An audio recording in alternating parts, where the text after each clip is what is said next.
अध्यक्ष जी, जो प्रेस वार्ता आप कर रहे हैं क्या है? सबसे पहले सभी पत्रकार बंधुओं को नमस्कार।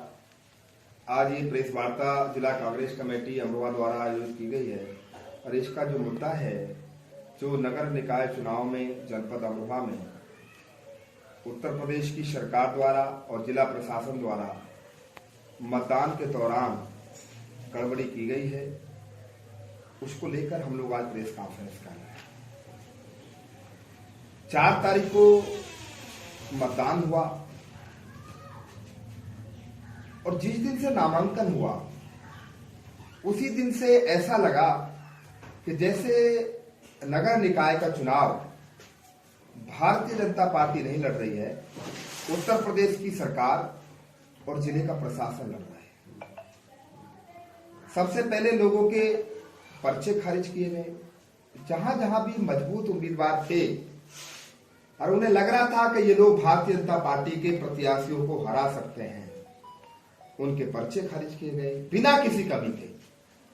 काफी लोगों ने संघर्ष किया, जो आरोप बनाए गए थे उन्होंने सरकार के दबाव में पर्चे खारिज किए, उनको चुनाव से हटाया। लोकतंत्र की वहां हत्या हुई। चुनाव के दौरान जो भाजपा के प्रत्याशी थे उनको प्रचार में खुली छूट प्रशासन द्वारा दी गई। कितनी गाड़ी, कितने लोग, नुक्कड़ सभाओं की कोई अनुमति नहीं, प्रचार वाहनों की कोई अनुमति नहीं। और जो विपक्ष के लोग थे, जो किसी भी पार्टी के हों, उन सबको जिला प्रशासन द्वारा और सरकार द्वारा परेशान किया गया। उनको अनुमति नहीं दी गई, नुक्कड़ सभाओं की नहीं दी गई, जनसभाओं की नहीं दी गई, उनके प्रचार में पाबंदी लगाई गई, उनको पुलिस द्वारा परेशान कराया गया, उनका उत्पीड़न कराया गया, शारीरिक और मानसिक उत्पीड़न कराया गया। तो ऐसा चुनाव में, पूरे चुनाव में ऐसा दिखाई दिया कि जैसे जिला प्रशासन और उत्तर प्रदेश की सरकार स्वयं चुनाव लड़ रही है, भारतीय जनता पार्टी चुनाव नहीं लड़ रही है। तो खासतौर से गजरौला में आप देख सकते हैं, गजरौला में भारतीय जनता पार्टी के लोगों ने बूथ कैप्चरिंग किया। जब वहां लोगों ने बूथ कैप्चरिंग का विरोध किया तो बीजेपी के लोगों ने लोगों के साथ मारपीट की, लोगों के साथ धक्का मुक्की की और वहां से वोट डालने से रोका गया। विपक्ष के एक नेता को थाने में बैठाया गया, सत्ता पक्ष के किसी भी व्यक्ति को थाने में नहीं बैठाया गया। पूरे जिले का रिपोर्ट उठा के देख लीजिए, किसी का जो भारतीय जनता पार्टी का कार्यकर्ता होगा, जो सरकार का प्रतिनिधि होगा, उस किसी भी व्यक्ति को पुलिस ने कोई कार्रवाई नहीं की, कहीं पर भी कोई कार्रवाई नहीं की। गजरौला में भी कार्रवाई नहीं की, अमरोहा में भी नहीं की। खुले तौर से उनको छूट दी गई, बूथ कैप्चरिंग करने की छूट दी गई, फर्जी वोट डालने की छूट दी गई, दूसरे लोगों के साथ बदतमीजी करने की छूट दी गई, मीडिया कर्मियों के साथ बदतमीजी करने की छूट दी गई। यहां तक कि ऐसा चुनाव मैंने पहली बार देखा कि जिसमें मीडिया के लोगों के साथ भी भाजपा के लोगों द्वारा बदसलूकी की गई। इस तरह का इस मामले को लेकर, ताकि जनता के सच्चाई सामने आ सके कि जो भारतीय जनता पार्टी है वो सत्ता की हनक में, धन की हनक में, सत्ता का दुरुपयोग करके चुनाव जीतना चाहती है। लोकतंत्र, प्रजातंत्र की हत्या करना भारतीय जनता पार्टी के लिए कोई नया काम नहीं है, ये हर जगह करती है। कांग्रेस पार्टी ने हमेशा संवैधानिक मूल्यों में विश्वास किया है, चुनाव आयोग पर पूरा विश्वास है। देखिए, पहले मैं कांग्रेस पार्टी की बात करूं तो पहले भारतीय जनता पार्टी के लोगों ने हमारे कैंडिडेटों को ही खरीदना, उनको डराना, धमकाने का पूरा प्रयास किया। यह जेवर में, बुलंदशहर में भी किया गया, मेरठ में भी किया गया और मेरे यहाँ गजरौला में भी किया गया। गजरौला में एक पूर्व सांसद है देवेंद्र नागपाल जी, उन्होंने हमारी पार्टी के कैंडिडेट को धमकाया, डराया, जबरदस्ती उसको कहा कि आप भारतीय जनता पार्टी में शामिल हो जाओ वरना आपके खिलाफ कार्रवाई करेंगे, आपको मारेंगे, तरह तरह के आरोप धमकाया उसको। उस व्यक्ति को ने प्रेस कॉन्फ्रेंस की, उसको खुलासा किया कि ये मेरे साथ कुछ भी करा सकते हैं। एक बात हुई, जब कोई पेश नहीं चली उनकी, कैंडिडेट उनके धमकाने में नहीं आए, पर्चे कितने भी खारिज वो करा सकते थे कराए उन लोगों ने, उसके बाद में उन्होंने सत्ता का दुरुपयोग करना शुरू किया और आम जनता में ये बिल्कुल मैसेज दिया कि चुनाव सरकार लड़ रही है, चुनाव जिला प्रशासन लड़ रहा है, चुनाव पुलिस प्रशासन लड़ रहा है, भाजपा नहीं लड़ रही है। अब आप देख लीजिए, आप यहाँ नगली में बैठा हूं, नगली के हालात आप देख लीजिए। सैद नगली में क्या हालात हुए, इकोंदा के बूथ पर इस क्षेत्र के माननीय विधायक जी आके बैठ गए, उनके छोटे भाई जो गंगेश्वरी के ब्लॉक प्रमुख है वो आके बैठ गए। इकोना के बूथ पर इस तरह का हुआ कि जैसे फिल्मों में होता है। फिल्मों में लोग बूथों पे बैठ जाते हैं, पर्चे लोगों के छीन लेते हैं, कहते जाओ तुम्हारा वोट पड़ गया। इसी तरह इकोना के बूथ पे हुआ कि लोग वोट डालने लाइन में लगे हैं, लोगों के बैलेट पेपर छीन लिए गए और अपने हाथ से मोहर लगाए गए। किसी व्यक्ति ने विरोध किया, रियासत वकील साहब है, उन्होंने इस बात का विरोध किया कि आप लोकतंत्र की हत्या कर रहे हो, उनके साथ मारपीट की गई। एक और कैंडिडेट है बसपा के, उनके बेटे ने विरोध किया, उसके साथ मारपीट की गई। मेरी पार्टी की वह कैंडिडेट है मिथिलेश देवी। चुनाव जिला प्रशासन लड़ रहा है, चुनाव पुलिस प्रशासन लड़ रहा है, भाजपा नहीं लड़ रही है। अब आप देख लीजिए, आप यहाँ नगली में बैठा हूं, नगली के हालात आप देख लीजिए। समाजवादी के गुंडों ने उठा के मारा था, पीटा था और एक तरफा चुनाव जीता गया था। पिछली बार बसपा प्रत्याशी जो आज हैं शफीक अहमद, उनको समाजवादी पार्टी के समर्थन से 220 वोटों से जिता दिया गया था। वो भी खेल आपको पता है क्या? तब लोकतंत्र के देखिए, हम आपको बताएं, हमने पहले भी कहा है, कांग्रेस पार्टी की सरकार काफी दिनों से उत्तर प्रदेश के अंदर नहीं है। हमने जब भी समाजवादी पार्टी की सरकारों में जुल्म हुआ है, हमने तब भी विरोध किया है। बहुजन समाज पार्टी की सरकारों में जुल्म हुआ है, हमने जब भी विरोध किया है। आज भारतीय जनता पार्टी की सरकार में जुल्म हो रहा है, हम इसका भी विरोध कर रहे हैं और विरोध करते रहेंगे। बात क्या है, आप चुनाव जीतिए, जनता का समर्थन लीजिए। आप सत्ता की हनक में, धन के हनक में, सत्ता का दुरुपयोग करके, प्रशासन का दुरुपयोग करके लोगों को डरा धमका कर चुनाव जीतिए मत।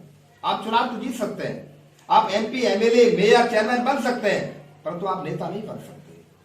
ये जो हुआ है पूरे जिले के अंदर, मैं एक नगर पंचायत की बात नहीं कर रहा हूं, मैं पूरे जिले के अंदर जो लोकतंत्र प्रजातंत्र की हत्या खुलेआम हुई है, ये शर्मनाक है। और भारतीय जनता पार्टी को शर्म आनी चाहिए कि इस तरह से चुनाव जीतकर वो आखिर क्या दिखाना चाहती है। ऊपर वाले के अंधेर है, देर नहीं है, अंधेर नहीं है, देर हो सकती है। ऊपर वाले की जब लाठी चलती है उसमें आवाज नहीं आता है। इनका आरोप भाजपा पे लगाना है, कुछ ऐसे ही आरोप उन्होंने अभी आप पे लगाए हैं। शिमला में जो नगर निगम के चुनाव हुए हैं उसमें बहुमत से आपकी पार्टी सत्ता में आएगी। उसके बाद उन्होंने भी यही कहा है कि सरकार और धनबल का प्रयोग करके कांग्रेस ने ये चुनाव जीता। देखिए, इन आरोपों पे क्या कहेंगे? अभी हिमाचल प्रदेश में चुनाव हुआ, हिमाचल प्रदेश की जनता ने कांग्रेस को अपनी सेवा करने का मौका दिया, कांग्रेस की वहां सरकार बनी। शिमला में अभी मेयर का चुनाव हुआ है, मेयर का चुनाव हुआ है, वो अगर उनके पास कोई इस तरह के सबूत हैं तो सामने रखें लोगों के। हम खुद आपको बता रहे हैं, जो जनपद अमरोहा के अंदर हुआ है, खास तौर से नगली के अंदर हुआ है, गजरोला के अंदर हुआ है, अमरोहा के अंदर हुआ है, हम सारे सबूत इकट्ठा कर रहे हैं। सारे सबूत इकट्ठा करके हम चुनाव आयोग में जाएंगे, सारे सबूत इकट्ठा करके हम जिला निर्वाचन अधिकारी के पास जाएंगे और अपनी बात रखेंगे कि आपके होते हुए ये सारा जुर्म हुआ है। देखिए, मैं आपको बताऊं, मेरा सफदरपुर सर्किल का बूथ है, यहां पर दो ब्लॉक प्रमुख दूसरे जिले के, संबल जिले के दो ब्लॉक प्रमुख मेरे बूथ पर बैठे थे। वो यहाँ के वोटर नहीं थे, क्या मतलब था उनका यहाँ बैठने का? उनको मना किया गया, उन्होंने सत्ता की हनक दिखाई, अधिकारियों को फोन किए गए, अधिकारी ने कहा चलो हम दिखवाते हैं, परंतु कोई सुनवाई नहीं हुई। दो लोग रास्तों में घूम रहे थे, 10-10, 15-15 गाड़ियां भारतीय जनता पार्टी के लोगों की बूथों पर जा रही थी। क्या वो ऑथराइज थे घूमने के लिए? वो लोगों में भय पैदा कर रहे थे, डर का माहौल पैदा कर रहे थे, लोगों पे लाठीचार्ज कराकर, कैंडिडेटों से व्यवहार करवाकर, मेरे नगर अध्यक्ष उनको 4 आरोप, मुझे नहीं पता हरपाल जी को बैठाया गया नहीं बैठाया गया, नागपाल जी को थाने में नहीं बैठाया गया, हेम सिंह आर्य जी को थाने में नहीं बैठाया गया, कमलेश जी को थाने में नहीं बैठाया गया, हरपाल जी को क्यों बैठाया गया? आप बताओ, पूरे जिले में आप घूम लीजिए, एक भी भारतीय जनता पार्टी के कार्यकर्ता के खिलाफ कार्रवाई हुई हो, एक भी भारतीय जनता पार्टी का नेता थाने में बैठाया गया हो, एक भी भारतीय जनता पार्टी के नेता के लाठीचार्ज हुई हो, मेरा नगर अध्यक्ष बंद हुआ, नगली का कोई भारतीय जनता पार्टी का कार्यकर्ता बंद नहीं हुआ। 18 लोग बैठे थे थाने में, मैंने साहब से कहा, मैंने कहा भाई खड़े हो, कोई भाजपा का है आप में? मैं थाने में गया, मैंने कहा भाई कोई भाजपा कार्यकर्ता है आप में? मैंने कहा साहब भाजपा कोई नहीं है। मैंने कहा इनकी आंखों पर चश्मा लगा, इनको नहीं दिख रहा भाजपा कार्यकर्ता को गलती करते दिखाई देता हुआ। उनको रास्तों में लोग नहीं दिखाई दिए, पहले भाजपा के लोगों ने यहाँ होल्डिंग लगाया, आचार संहिता का धज्जे उड़ाई, लोगों को प्रशासन को दिखाई नहीं दिए, बोले कहीं नहीं लग रहे, झल्लूस निकले तब दिखाई नहीं दे रहे। तो मेरा अकेला, मैं विशेष व्यक्ति पर आरोप नहीं लगा रहा हूं, मैं ये बात आरोप लगा रहा हूं कि जिस तरह से लोकतंत्र की हत्या हुई, प्रजातंत्र की हत्या हुई, धन और सत्ता के बल पर चुनाव जीतने की यहाँ कोशिश की गई है। दूसरे प्रत्याशियों को डराया गया, धमकाया गया, उनके साथ अभद्र व्यवहार किया गया, उनके साथ मारपीट की गई, उनके वोट डालने से रोका गया और यहां तक कि मीडिया के सम्मानित साथियों के साथ भी दुर्व्यवहार किया गया। बाहर के लोग क्या कर रहे थे साहब, यहाँ नगली नगर पंचायत में सारी वीडियो अभी इकट्ठी हो रही है, जो यहाँ के लोग वोटर नहीं थे वो लोग क्या कर रहे थे बूथों पर। दयानंद इंटर कॉलेज की बात है कि तमाम देहात के लोग यहाँ कब्जा करे बैठे थे। 5 बजे से 6 बजे तक प्रशासन ने किसी व्यक्ति को अंदर नहीं जाने दिया। 5 बजे से 6 बजे तक अंदर नहीं को जाने दिया। सब लोग बाहर निकाल दिए गए, सारे लोग, हमारी पार्टी के लोग भी और पार्टी के लोग भी और पार्टी के लोग भी। तो 5 बजे से 6 बजे तक क्या इन लोगों ने करा? बिल्कुल बूथ कैप्चरिंग जैसे हालात हुए। बूथ कैप्चरिंग जैसे हालात थे, पूरी तरह से बूथ कैप्चरिंग जैसे, बूथों पे कब्जा कर लिया और बूथ कैप्चरिंग जैसे हालात थे। और वोट डालने से नहीं रोका गया। भाई मेरे अध्यक्ष को इनके चाचा को बंद करने का क्या मतलब था? ये चुनाव देख रहे थे कि इकौंदे में भारतीय जनता पार्टी का कोई खाता नहीं खुलने वाला था, कोई खाता नहीं खुलने वाला था। सारे वोट प्रजा प्रधान जी को जा रहे थे, इकौंदे के वहां के रहने वाले थे।